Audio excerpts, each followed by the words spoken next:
할렐루야, 예수 안에서 반드시 좋은 일이 있습니다. 지금은 대부분의 나라가 일부 일처제입니다.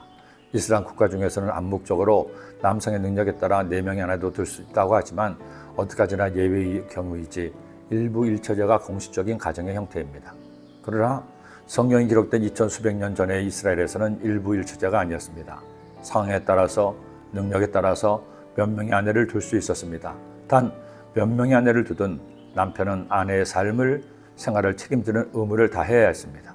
그런데 하나님에게 2명의 신부가 있었습니다.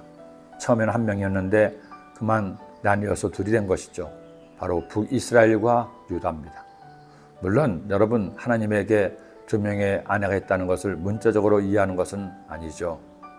그만큼 이스라엘을, 유다를 사랑하셨다는 비유적 표현일 겁니다. 그런데 이렇게 하나님만 사랑해야 될 2 여인이 동시에 바람을 피웠습니다. 이스라엘이라는 여인도 유다라는 여인도 하나님을 배신하고 온갖 우상을 섬김으로 영적인 음란을 저지른 겁니다. 그나마 유다는 예루살렘 성전도 있고 다윗이라는 뛰어난 조상이 있어 이스라엘보다는 덜했다고 했지만 사실은 도끼인 객기인이었습니다. 그렇게 유다마저 바람이 나버리자 하나님은 너무 슬퍼졌습니다. 나중에는 슬픔을 넘어 분노하셨죠. 유다를 가리켜 발정한 안락이 같다고까지 하신 겁니다. 북이스라엘은 결국 BC 722년 아스리에 멸망당하고 말았습니다.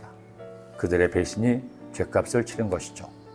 그리고 남유다마저 북이스라엘의 멸망을 보면서 회개하고 돌이킨 것이 아니라 더욱 맹렬하게 우상을 숭배하자 하나님은 결국 바벨론이라는 진노의 칼을 드신 겁니다. 그런데 여러분 보세요. 이스라엘은, 유다는 이처럼 하나님을 배신했는데 하나님은 그럼에도 불구하고 그들을 내치지 않습니다. 그를 포기하지 않습니다.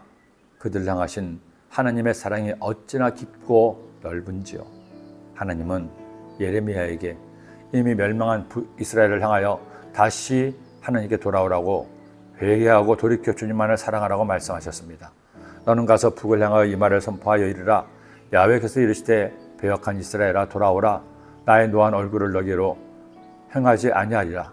나는 긍휼이 있는 자라 너를 한없이 품지 아니하느니라.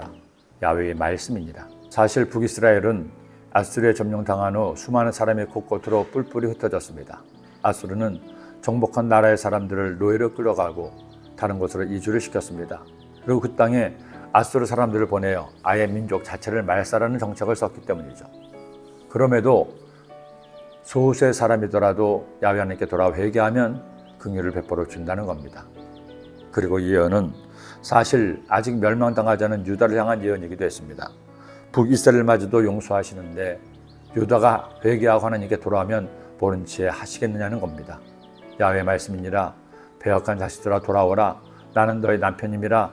내가 너희를 성읍에서 하나와 족속 중에서 2를 택하여 너희를 시온으로 데려오겠고 내가 또 내 마음에 합한 목자들을 너에게 주리니 그들이 지식과 명철로 너희를 양육하리라. 어떤 이들은 구약 성경을 보면서 하나님은 엄하시고 심판하시고 죽이시는 복수의 하나님이라고 말합니다. 율법을 주어서 자신의 백성들을 힘들게 하고 조금만 잘못해도 때리는 무서운 하나님이라고 합니다.